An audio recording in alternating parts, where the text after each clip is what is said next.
салом бинандагони азиз, имрӯз 7 март аст ва шумо нашри нави барномаи ахбори озодиро дар пахши мустақим мебинед. Нахуст таваҷҷӯҳ кунед ба номгӯи мавзӯъҳои барнома. бо сӯхтор ин навбат дар як бозори бухтар чанд дукон ба коми оташ рафтааст, сабаби оташсӯзӣ таҳқиқ мешавад. ҷанг дар ғаза фарорасии тоату ибодат дар моҳи шарифи рамазонро зери соя гузошт. ва сокинони тоҷикистон пешниҳоди захираи 2 солаи хӯроквориро дастгирӣ мекунанд, вале мегӯянд на шароит ва на имкони молии иҷрои онро надоранд. мардина надорам, худам зани танҳо. мисол ҳамиш ҳамбаи бузург гудак нигоҳ менам, сум мегирам ки 25-50 сум дору мехарам. дар натиҷаи сӯхтор дар як бозори шаҳри бухтар маркази вилояти хатлон дасти кам 6 дукон ба коми оташ рафтааст. ҳодиса рӯзи 7 март ба амал омад. мақомот гуфтанд асосан соҳибкорони афғонистонӣ ки дар тоҷикистон паноҳанда ҳастанд зиён диданд, вале то ҳанӯз сабаби сӯхтор ва хисороти он ҳисоб нашудааст. валиҷон бекиҷонзода, як масъули идораи оташнишонии бухтар рӯзи панҷшанбе гуфт таҳқиқ ҷараён дорад. дар бозори машҳур ба номи шаҳло дар бухтар бештар таҷҳизоту қисмҳои эҳтиётии мошин мефурӯшанд. оташ гирифтани бозорҳо дар гӯшаҳои гуногуни тоҷикистон дар ин авохир зиёд иттифоқ меуфтад. мақомот дар чанд ҳолат гуфтанд ки риоя накардани қоидаҳои бехатарӣ сабаби оташ гирифтани бозорҳо шудааст. тоҷирон дар баъзе маврид ҳолатҳои барқастона оташ зада шудани бозорҳоро аз эҳтимол дур намедонанд. солҳои ахир аз замоне ки донишҷӯёни мактабҳои олии тоҷикистон аз хидмати аскарӣ озод нестанд ва ҳолатҳои зиёди даъвати онҳо ба артиш аз курсии симхонаҳо ба қайд гирифта мешавад, шумораи довталабони таҳсил бахусус миёни ҷавонписарон коҳиш ёфтааст. хабарнигорамон дар Кӯлоб Маҳмудҷон Раҳматзода мегӯяд, кам шудани шумораи довталабони таҳсил боиси поин рафтани даромади донишгоҳҳо ва иҷрои барномаҳои босозии онҳо гардидааст. донишгоҳи Кӯлоб бояд бинои таълимиашро ба шабакаи гармидиҳӣ васл мекард. иҷро нашудани нақшаи қабули донишҷӯён ин корро ба ақиб андохт. нақшаи қабул ба донишгоҳи Кӯлоб имсол танҳо 65% иҷро шуд. раиси донишгоҳ мегӯяд, ин сабаби камбудии маблағ ва иҷро нашудани нақшаҳои сохтмон ва рушди донишгоҳ гаштааст. ду бинои факултаҳои дар паҳлӯи бинои марказӣ қарор дошта ва оне ки ба мо даст надод барои таслими ҳамин амалисозӣ, ҳамин иқдом ва ба шабакаи гармидиҳӣ пайваст нашудан, инам пеш аз ҳама худаш аллакай маълум аст ки аз ҳамон зараре ки шумо мебинед. аз соли 2021 ба ин су қабули донишҷӯён дар ҳамаи донишгоҳҳои кишвар кам шуд. 4 бор дароз кардани муҳлати қабул аз тарафи маркази миллии тестӣ низ натиҷаи кофӣ надод. ба ин сабаб ҳатто ҳаҷми дарсҳо низ коҳиш ёфт. ва танҳо намун фоизе ки иҷро нашудагӣ буд метавонист ки дар ҷамъи соатҳои умумӣ таъсири худро расонад. агар контингент зиёд бошад, соатҳо зиёд мешавад ва дар ин ҷа метавонад ки ба устодон бо соати бештар расад. коллеҷҳои риштаи омӯзгорӣ дар минтақа аз нақшаи қабул истисно набуданд. аз ҳама бештар қабули писарон ба коллеҷҳо рӯ ба камшавӣ ниҳодааст. танҳо аз 946 таҳсилкунандаи коллеҷи омӯзгории Кӯлоб 22 нафарро писар ташкил медиҳад. чунин раванд ба гуфтаи раҳбарияти коллеҷ ба соатҳои дарсӣ ва таъмини молӣ таъсири амиқ доштааст. яъне имсол комиссияи қабул дар муассиса аз ба тариқи маркази тестӣ 33.6 нафар фоиз қабул шуда.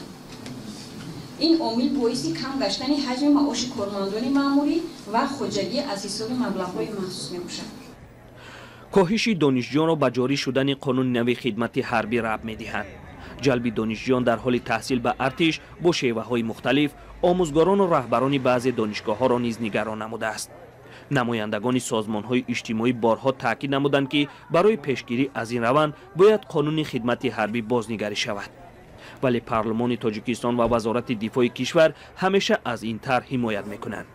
ба гуфтаи раҳбарони донишгоҳу донишкадаҳо ва коллеҷҳои минтақа, идома ёфтани ин раванд метавонад сабаби варшикастагии муассисаҳои таълимӣ шавад. маҳмудҷон раҳматзода, озодӣ, Кӯлоб.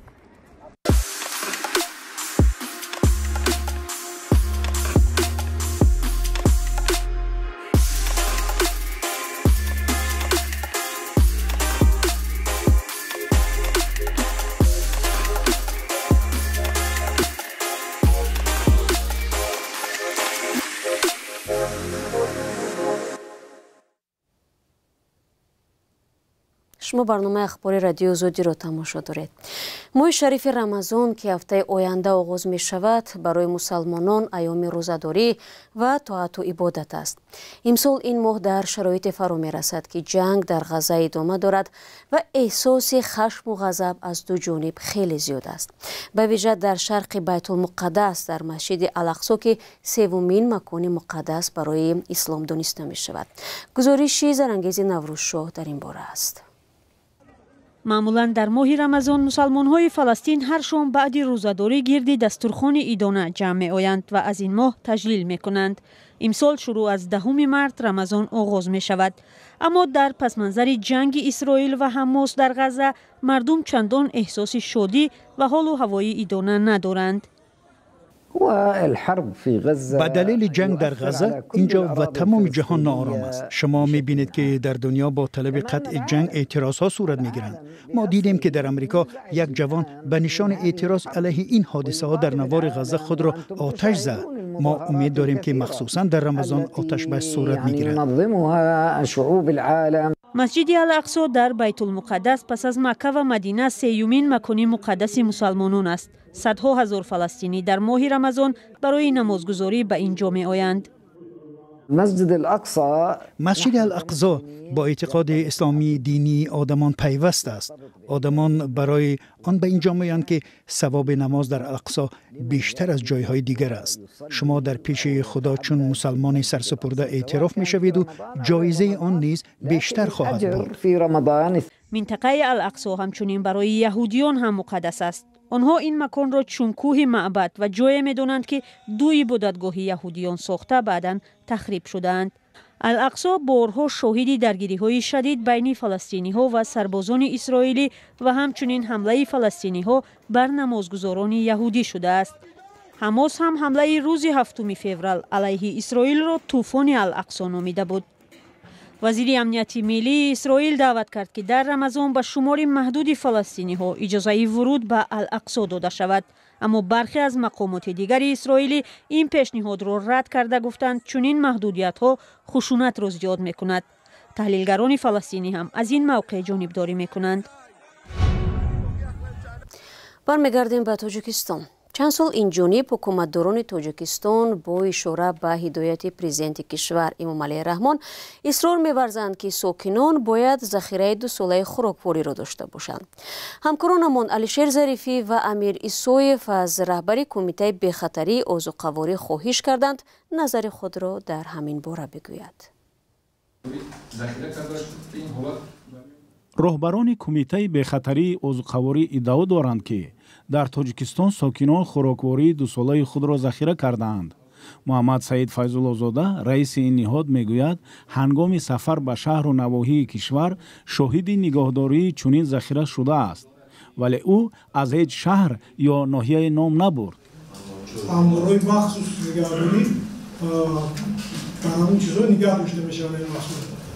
سولا ما در بسیاری جا میبینیم یک سال یکی نیم سال تا 2 سال محصولاتشون هستن.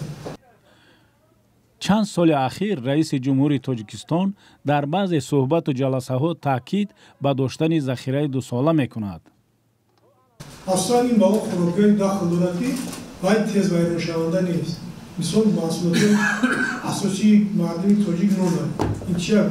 اصلا گندم، دانه گیاه، لوبیا، مرغ، نخود، نسک، این چنین محصولاتی که خشک میکنیم ذخیره‌اش بسیار میشه. محصولاتی چی میوه‌ای باشه، چی سبزیجاتی که هست خشک میکنیم، راهبری دولت همین را در نظر دارد. اون محصولاتی که تیز ویران میشن این را در نظر دارد. برخی کارشناسان بر اینند که ذخیره کردن خوراکواری 2 ساله در شرایط فعلی برای ساکنان آسان نیست و به حقیقت سخنان رئیس کمیته بخطری عضوقواری شبهه دارند. چون شرایط ندارند چطور که در دور سایز میگفتند живем от копейки до копейки میگفتند که از تنگه به تنگه مردم زندگی میکرد. فرض کنیم یک ماه معاشش برای یک خالته یک ماه خوراک رسد، اگر برای 2 ساله شاید او باید خرج و قواله کند و تنها در این شرایط ذخیره 2 ساله رو تامین کرده تواند. پرسش خبرنگاران رادیو آزادی نشان داد که ساکنان دوشنبه و مناطق دیگر کشور درباره توان ذخیره 2 ساله کردن غذا نظرهای گوناگون دارند. شهر دخل بسیاری ما آدمای چخل بگم در شهر زندگی میکردگی نیستیم برادر. ما دیگه جون نکیم میبینیم بچه‌ش میسر که اگر شرایط نباشه نمیشه، امکان نداره. گرمی بسیار راه مثال ما ذخیره کردن در امکان ندارم. برای چی؟ برای بچه ندارم، مثال مردینه ندارم، خودم زنی تنها. مثال همش شنبه بزرگ داگ نگاه مینم سو میگیرم که 25-50 سوم دورو میخرم اگه پروسش. ما در سکسیه زندگی میکنیم، امکانیت نیست 3-4 ماه دا ذخیره کردن. خیلی گندم همین تو سیزن آیندهش میرسد. این کنسرو خیلی همین زمستان میرسد تمام. دیگه چیزا این کارتشکا ایناش چی میخریم؟ بازار میخریم. ما کارتشکا را خوب شمی کنیم. ذخیره از مای اینا مثلا نوامبر دکامبر پیش ای برف ذخیرهش میکنیم، مایده میکنیمش میگوی نو کوریدگی. صحبت‌ها اطراف ذخیره دوساله خوراکواری در حالی است که معاش میانه در تاجیکستان حدود 2,500 سامانی برابر به $230 ایالات متحده آمریکا بوده. ساکنان بارها از ناکافی بودن آن در برابر افزایش مال و محصولات نگرانی کردند. برنامه را ادامه می‌دهم. از دوران شوروی عنعنه باقی ماند که اکثر مردان در تاجیکستان در روز زنان 8 مارت برای بانوانشان تحفه می‌دادند. با وجود آنکه شروع از سال 2010 این عید در تاجیکستان تبدیل نام کرد و چون روز مادران جشن گرفته می‌شود، باز هم مردان تاجیک با اشتیاق از آن تجلیل می‌کنند و به نزد همسر و مادر و دخترانشان با دست خالی نمی‌روند. همکاران ما سرویناز روح‌الله و امیر ایسویف در پیشروی این سنه از چند راهگذر پرسیدند که کی آخرین بار به بانوان خود تحفه کردند. زنکو چی خیره؟ هشتم مردی با امید قطعی میگوگ میکنه که همین یک چیز تحفه کنه یا اهمیتی و خیر. روز هشتم مارت. سال گذشته. چی تحفه کرده بوده؟ هر تحفه کردم اینم چاله و گوشواری نمتری چی بود. شما فقط 8 مارت تحفه میکنید یا کی؟ غاز با به غاز ما 8 مارت همون کدام وقت امکانیتی که داشته باشیم همون وقت میکنیم. ولی ما که تحفه نکرد تحفه شما میکنیم. زود روزش بود و نزدیکی در زود روزش فرار کشید. اویلتون هستی؟ اویلتون با کی آخرین بار تحفه کرده؟ واسیدی مادرونه. منم این سال گذشته بود. با علم در روز زود روزش بود. شما مثلا ایخ عادت دارید که غیر از روزی زادروز و غیر از ایدی بانوان باز به بهانه تحفه کنید؟ نه من پیش از وای مادرم با کردم تحفه 8 مارت با نگاه کرده نیستم گفتم در وقتار کردم تحفه حکن آیله بایم کردگیم پیش کردیم 8 مارت نگاه نکردم. این نمیشه در تاجیکستان آیله تحفه کرده به خودم. برای چی؟ همه مردم اویله دوران زندگی دوران همه شما در شوهرتون اگر پولتون زیاد باشه یک میپیرید تحفه میکنی. این اکمام هم مثال. بینندگان عزیز، اگر شما تا این لحظه برای بانوان خانواده تحفه نخریده بودید، هنوز برای شاد کردن دل آنها فرصت دارید، زیرا طور میگویند مهم نه قیمت هدیه بلکه توجه است. دوستان مهربان، برنامه امروز اخباری آزادی را به پایان میبرم. تشکر که این 15 دقیقه با ما بودید و چون همیشه خبرهای بیشتر را میتوانید در وبسایتمان azadi.org دسترس نمایید. همچنین صفحه های رادیو آزادی در فیسبوک و اینستاگرام، تیک تاک و ادنکلاسنیک و تلگرام در خدمت شماست. تا دیدار نوبتی خود را ایجاد کنید و خدا نگهدار.